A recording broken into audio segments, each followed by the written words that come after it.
Hello there. Welcome back to episode 2 of MERENDIANDO, part of Radio Aluna Teatro. This is episode 2 of season 2. We're so glad you're back to listen to us, and we're so excited to tell you about all the cool conversations we had with more artists in the CAMINOS Festival. Because you heard the last episode, you know episode 1 and 2 of season 2 are part of us showcasing what goes behind the scenes of this amazing festival that Aluna Theater and Trevor put together every 2 years for you, for me, for all of us. For all of us. In case you forgot, CAMINOS is a multi-arts festival that gives artists a platform to experiment with new performance ideas. And it is an amazing time. Let us introduce you to the people that you'll be hearing from today. From the show, Siranush. I'm Lara Arabian. So I'm Carla Mello. The team behind Sol Estela y Luna. My name is Andrea Cabeza. My name is Victoria Urquhart. I'm Araceli Ferrara. The performer and creator of the art of storytelling. Joe Racinos, Kaplahubats. And the team behind One Night. My name is Yusuf Kadura. My name is Hari Thomas. I'm Vico Venetian. I'm Sebastian Marciali. So in this episode, we explore the topics of heritage, identity, the duty to share story, loss, land, multilingualism, assimilation, and spirituality, amongst many other things. Yes. So we're going to dive in deep, and why don't you dive in with us? But before that, grab a snack, something to drink. Yes. And let's all hold hands together. Metaphorically. Yeah. Me and Camila will hold hands right now. We're doing it right now. Just for you. And let's get into it. Monica, how do you make art? I found a nugget. I'm joking. Kind of. I don't know. It's an interesting question about how to find the things that move you to create. Like, what is the inspiration? What was the idea? Something I wonder a lot is once it does come to you, what do you do with that little nugget, like we said, that little piece of inspiration? And that's what we asked the artists of this festival about what are their creative processes to create the things that they're showing for us this year. Well, the story is about 3 sisters whose mother dies, and they are dealing with the death of their mother. The story's a little more complicated, where you get to realize that 2 of their sisters are adopted. They're both Hispanic, and the backstory is that their mother was deported when they were very young, and they were adopted into a American white family. So they're dealing with the loss of their new mother or their adoptive mother, while they still have, should I say that in English, secuelas from the past loss of their mother. One of the big impulses I had was I didn't feel this particular stories were being represented in arts enough for me. So I felt like this was something I had to do. So I had the concept of like kind of the pillars of the story and the characters, I had them. And then I was like, now I don't know what to do. So my beautiful Araceli came to rescue, and she helped me pull all this together. So my role on the show is as a co-writer with Andrea, and the way that it worked is that we worked on a show together, and then she found out I was a writer, and then she approached me with this idea, and she's like, would you be interested? And I'd be like, of course I'd be interested. And so it started as just us meeting and discussing the characters and discussing the story and where we wanted it to go, and then going off from there. So we spent a lot of time just brainstorming, coming up with new ideas, going over things, writing scenes, sending each other work, and yeah. I was just beatboxing on the way here. I have this internal rhythm. I just wake up and that's what it is. So hip hop again this show really is just coming from my being, quite literally. A lot of how I even got some of these, some of what you're going to see and be experiencing, came through ceremony, right? Divinely inspired, all of that. The show, The Art of Storytelling, really is a blend of spirit and performance in a fun, exciting way, and told through the culture that pretty much has raised me, which is hip hop. One Night follows the story of Abdul Hakim, a young man returning to his home in the Middle East to confront his trauma and the cycle of violence and trauma that he experienced there as a child. And throughout the story, he is guided and supported by Shahrazad, the original storyteller of the 1001 Arabian Nights, as he reckons with his childhood. And Yusuf actually asked me to read the play as a performer in one of the strangest sessions I've ever encountered, in which the director was the one acting the play, the actor was the one who had written it, and the dramaturg in the room was directing the director who was acting for the writing of the actor. It was a really weird place to start. I am very much an Anglo. I was honored and also a little surprised that Yusuf had asked me to read this piece for the performance, but it was really illuminating and I got really excited by it. And so then I came back onto the project as a director and the dramaturg. Now that you have the idea and you have the show or the piece, it's this urge to know, like, who's gonna want to watch it, or how sometimes I think as artists we worried if we need to make it accessible to everyone, that everybody should understand. So we were posing these questions to the artists, thinking about how do you navigate this industry without leaving behind what makes your story unique. In the industry here, it's very easy to get whitewashed as an artist. It's very easy to get lost in that trend of this is where the money is going, so that's what I should do to get casted, especially as an actor. And I disagree with that entirely. I agree with it to a degree, but I think you should always know who you are and keep that root. And I see a lot of artists that are losing that. So I really want to encourage them to, no, we can do this, and you can be... You can show these pieces of yourself that you may not been able to do before. The reason that I landed on this subject was at the time I was just starting out as a new actor, and I was having trouble finding the stories that were reflective of my culture, of people in my family, and I was coming up at that time against a lot of people who were coming to me as a voice for Arabs everywhere, with like the Syrian civil war and such going on, and as a very Canadian Arab, that wasn't. It's not necessarily the experience that I have like the greatest depth within, but I wanted to be able to understand and share my experiences, my philosophies, and what I sort of grew up with. I wish I was an Arabic speaker or had like paid more attention when I was younger instead of wanting to be like, a good Canadian kid. I noticed that a lot of us creatives, specifically in our industry, in the performing arts of Te Toronto, have been dealing with anxieties and depression in so many different ways. And this identity, the question of identity is coming up, right? And so we're really... all of us are digging down and looking at the soil and digging into the roots and seeing what type of plant are we, I found that a lot of us who are tending those gardens and that type of stuff aren't taking care of ourselves. Like we're so focused on community and things like that there are very few of us who are actually going, oh shit, I'm actually telling, so I'm doing so much, right? So we need a bit of self-care.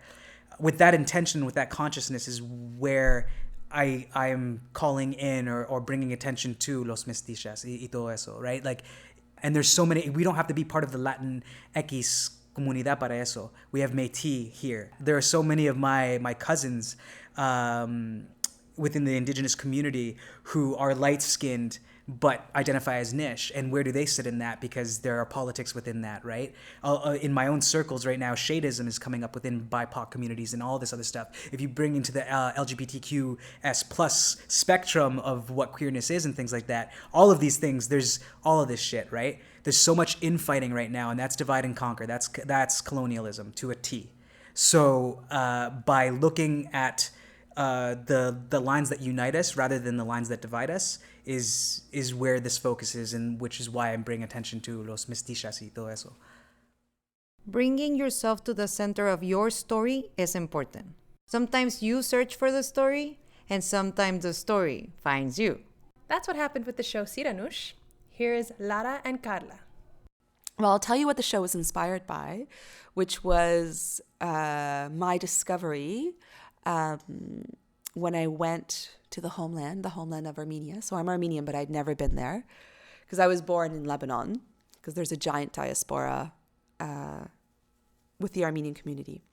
And it was my discovery of this actress named Siranush, that was her stage name, who was the first woman in the non-Western world to play Hamlet. And I'd never heard of her. And I'd never even really heard of another Armenian actress. It's now it's a little bit better, but when I was growing up, it was very much like you don't go into the arts, and so it's not a place for girls, it's not a place for women. And here was this woman who had done it over 100 years ago, and she had created her own theater company, and she had traveled throughout the Caucasus and throughout the diaspora, and she had performed in many different languages, and she had used Armenian as I call it a weapon of cultural survival, because Armenian was banned in Turkey, which was where she was born. And she kind of went on to build this career as this beloved Armenian actress. She had been working for years and years and years, all throughout the Caucasus and in Iran. And her journeys to all these different places, and she picked up the languages there, and some she would just speak phonetically to be on stage, and some she actually knew. Yeah, she's a kind of this incredible creature. It's exciting to try and balance, me as a director, to try and also, of course, as a playwright, to see how much can we say in a language that we sometimes may assume that the majority won't understand. How much do we, what's the work of translation that we want them to do? And what doesn't need to be translated because we have all these other languages. Mm-hmm. So that's something that, it's exciting, and it is challenging, because ultimately, that's why we're doing this. We're doing Caminos to see the response and trying to take risks, I think. I'm just really excited. I never heard Armenian growing up outside of my community. It was like the secret code language. You could go anywhere and speak it and no one would understand. To be able to offer it on stage to members of my community, I'm really excited about that. And to put it in the forefront, and yes, I'm playing with that idea of how much do I offer the audience that's not going to understand, but in the same way, I'm like, well, sometimes you're not going to understand, and guess what? That's what a lot of people go through. How do I put you in that space for a moment? I don't want to lose you. Come back. But how do we negotiate that discomfort together? Playing with language is something that you'll see a lot in the Caminos Festival. Most of the shows are multilingual because multilingual life is real. Totally. And why wouldn't multilingual theater be real? Get on our level. Totally, Monica. Intercultural, polycultural expression is what we're all about at Caminos. So Victoria and I worked in The Girl in the Photograph, which was a play set in Mexico. She's not Mexican, but she directed it beautifully. And to me, your ethnicity doesn't limit you from where stories go. It's just people need to be open to understanding other cultures. And as long as there's that flexibility within you, then yeah, you can do whatever story you want. I feel like that's a large reason why I wanted to be involved in this too, and why this festival. When we were working on that show, we got a review that was saying that it was inaccessible because part of it was in Spanish and there were no subtitles. And to me, one of the most beautiful things that you can do is present a show that goes between different languages without giving subtitles, because then you actually have to look at the performers and the performance that they're giving and what emotions they are going through. And that is more accessible to me than any kind of subtitles that you can give. This notion of interculturality is also really tied to an idea that I've become very fond of in art making, which is radical cosmopolitanism. It is the notion of free formal intercultural exchange and formal exchange. There's the idea of the quote unquote cultural melting pot, artistic melting pot, which I very firmly reject, but instead something where you have a plurality of forms, cultures, and experiences mutually informing each other. where there isn't the colonial imperative for one to be given primacy, and recentering the idea of collective work that moves fluidly across borders in the way of like cellular interface, where living things can blend and mold and recreate each other in a very dynamic process. I think of most things as ecosystems. I think of art as especially live art as the making of ecosystems, and process and room as that of creating a dynamic, self-sustaining ecosystem. You know, someone in Lebanon or in Armenia is experiencing the same thing as someone in Colombia or Mexico or Japan. There's these stories that no matter what, we keep cycling through, and I think there's a lot to do with that, again, in One Night, and this coming back to the fact that there's still incredible resonance for the sort of aggression and trauma that exists in the stories in 1001 Nights and what we're experiencing today. And it's, I mean, you can get pessimistic about it and think about the fact that we, you know, it's been how many years and we haven't changed, but also that we are coming together and galvanizing. And I think there is a hopefulness in festivals like this, where we come together and share these stories to realize that we are all on this same boat, that this planet is one thing, the same way the Americas is one continent. We all exist here together, and we share these stories because we do have a common experience. In spite of the differences that we may have, we can connect on those things and then revel in the diversity that exists therein. Totally. We have to revel in our beauty, our collective beauty, our individual beauty together. The concept of cultures being separate and not having anything to say to each other is harmful. I think that's something amazing about this country in particular. I will say how many cultures are gathering here, but also how we, at least I know personally for me and for you, we try to also acknowledge who has been here before. Totally. Yeah. Exchange on this land is an inherent part of like why we are even here, and it's like it's woven into the culture of this land, whether we like it or not. Because like the exchange that I'm talking about specifically right now is like the treaties with the indigenous people and the European settlers. They exist and they still stand, but not one treaty has been upheld. Like not one treaty has been honored, and that is a problem. So we do like to think about who is here now, who has been here, and then how do we move forward together? If you speak to some of the First Nations folks here as well, they're like, "Yo, you're from down south. You brought corn to us." So almost like, you know what I mean? And we've been trading for so long that whenever I hear that, I'm like, no, let's get our facts straight, right? I'm more interested in herstory, not history, because the losers are the indigenous, are the divine feminine, all of that type of stuff, right? So I hear things like that, and I'm like, no, let's set the record straight. We have more claim to this land than any Europeans coming in, right? But again, that's a complicated thing because I also have Spaniard blood coming in my blood, right? So, but for me, it's what my ancestors are calling me to sing and how I identify and what is truth for me. I have a responsibility and a duty to my pueblo, and to my community. I've been given the authority to speak for my pueblo of Zumpangoya in Guatemala. And when it comes to culture, I've been persecuted for practicing my culture to this day. So that's why for me, hip hop is a big thing. It transcends all borders. My work is more concentrated. So I've been working a lot on colonization and decolonization, especially in Africa. And I'm trying to express that work in the historic trauma and then that expression on the body, the pain we feel and how we make a poetry of it, and in dance and in my writing. Memory and how to deal with personal and collective grief. I think that those are big themes in my work, sort of throughout, that cross these borders.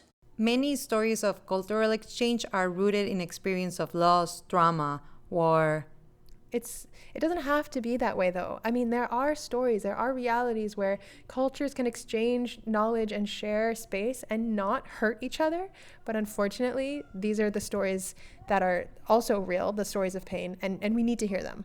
Some of the artists in this festival and some of the artists that we had the luck to interview talk about this, and they create a space to talk about all this subject matter, which I think also beautiful through the lens of theater.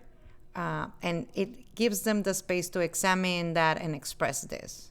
From the very beginning, I knew that I wanted to perform part of the piece in Armenian. That was non-negotiable. And also I was really fascinated by this idea. I think when you speak different language, like growing up from birth, basically, you have one language and then another language is added and then another language and then all these languages. You're different people in different languages. And so that has been a huge topic of how you negotiate that and who you are, where your voice sits, all of those things. But also for her, I was really fascinated for Siranush. So she has Armenian and Turkish and then all of these other languages that she would adopt. And so as also one of the big parts of this piece is what does it mean to use theater as a way to survive catastrophic events, to survive personal loss, to survive so many things in life, the hardships.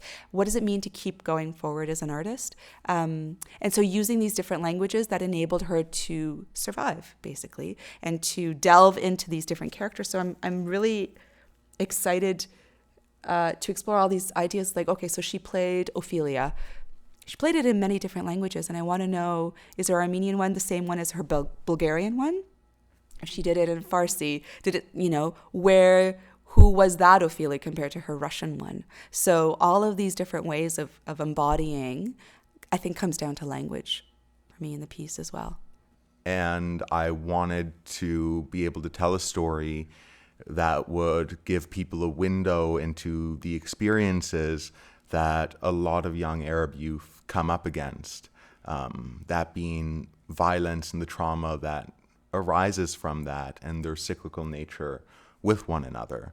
And that's sort of how the impetus for the play started. In the play, like we use a few stories directly taken from the text, but a lot of it has been taking them in the writing process and warping them into the narrative and poetry, the same way someone who experiences madness or someone who has experienced a great trauma, how the images and things change, not necessarily to reflect reality, but the emotions that have impacted you, and that changes the memory. It's kind of odd how most Latin American countries are Catholic, and most of the United States is usually religious, and the fact that despite sharing religious beliefs, that there can be such animosity and hatreds towards someone who's a different race than you. I think, and also when we were exploring the characters and the story, I think religion came up in a way that these were how these women were raised, and it affects how they go about life, and what they believe and what they don't believe, and what gives them faith. Most of the shows play with truth. Some are inspired by true events, some by stories that have been passed generation to generation for so long that they have become mythical. Multilingualism. Truth becomes legend, legend becomes myth. I shudder at the fact when anyone calls it like surrealist or magical realism. I hate that shit, because for me, you're putting a label on something that is a lived experience that many Westerners don't actually get. We've grown up. I don't like to assume anything, but I can imagine that the three of us have grown up with stories of the fantastical or the phenomenal, right? Which you hear nuestros nanitats talking about these things, and these are respected people, older people telling us these things that they believe. So, right? So that mythos, I like playing with words. I'm a wordsmith, so I like playing with the fact that myth. For me, it goes back to, again, herstory. What what history has deemed literature or magical realism is actually our lived realities. Speaking of real life magic, Lara has a beautiful encounter with Siranush, que fue la chispita, that spark that inspired a whole show. I was completely compelled to learn more about her. So I ran out of the museum where I saw her image, and I ran across the street. There was a bookstore, and I literally ran in and said, "Do you have anything about Siranush?" And they must have thought something was very wrong. But anyway, they kindly helped me, and they ended up giving me this tiny, very slim green book, which were excerpts from her diary, from her journal. And I didn't even realize that's what it was when I was like, great, amazing, when I got it. And then, so I started reading it, and I thought, oh my gosh, these are her words. And then I was talking about it with my father one day, and he was looking at the book, and he said, there have only been 200 of these printed, and you have one of those copies. So it feels very much like, that image that I saw of her in the museum, I've never been able to track down that image since, and I've sent people to the museum to try and find it. No one can find it. So it feels like this very, did I imagine it? What happened? Did she just beam down at that particular moment to say hi and enter my life? Whatever it was a very welcome meeting. It sounds like it was gifted to you. I feel like she is the whole thing, she is a gift. All of the storytellers that we have in this lineup, they are such a gift. Everybody who has the courage to stand in front of people and tell a story is such a gift to this world. Akabal. Akabal is what Los Mexica or Nahuatl call the Noal, but it's that moment.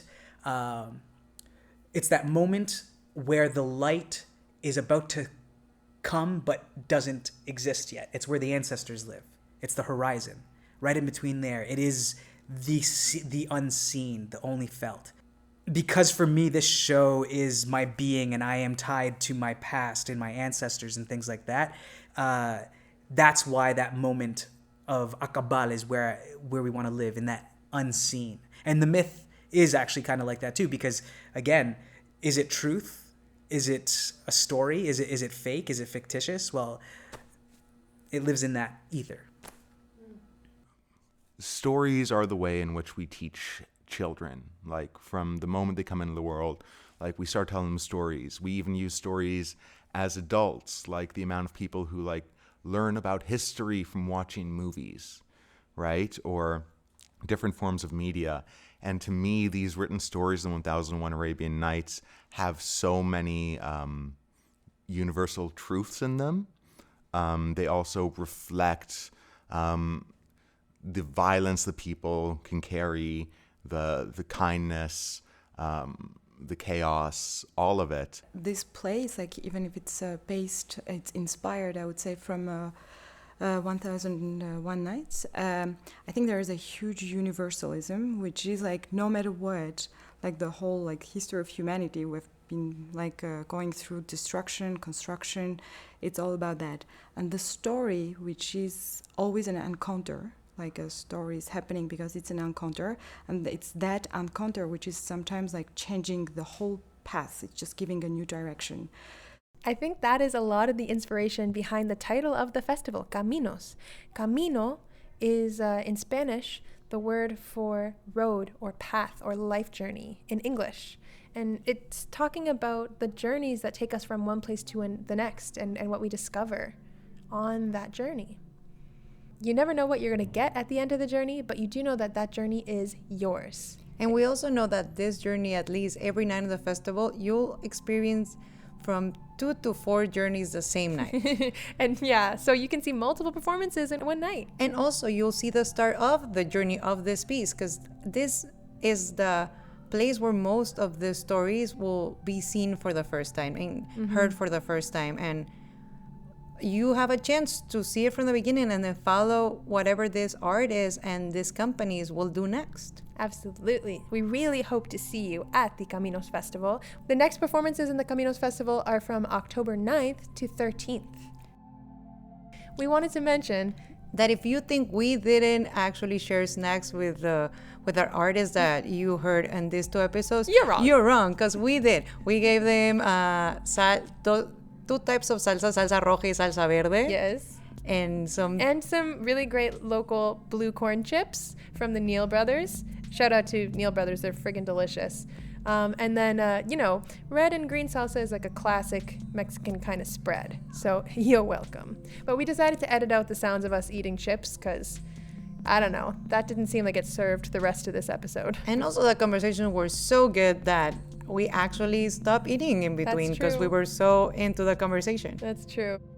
Please join us every day before the lineup. You can see me and Camila live because we will be doing live podcast recording for Merendiando, and we have amazing guests every night from the October 9 to October 12 at around 6:30 to 7:15. So you can come and actually have a snack with us. Yeah. Because we'll have some food over there that you can share with us, and you can be also part of this conversation. Thank you so much to all the artists that we had conversations with. They took time out of their busy schedules to sit down and share their brains with us and with you. Thank you. Miigwech. Tlazokamati. Gracias. All right. Thanks for listening to another episode. Hear us next week. Radio Aluna Teatro is produced by Aluna Theater with support from the Metcalf Foundation, the Laidlaw Foundation, the City of Toronto, the Canada's Council for the Arts, the Ontario Arts Council, and the Toronto Arts Council. Aluna Theater is Beatriz Pizano and Trevor Schwellnus, with Sue Balint and Gia Nahmens. Radio Aluna Theater is produced by Camila Diaz-Varela and Monica Garrido. For more about Aluna Theater, visit us at alunatheater.ca. Follow at Aluna Theater on Twitter or Instagram, or like us on Facebook. Follow and subscribe to this podcast on iTunes, Google Play, and wherever you get your podcasts.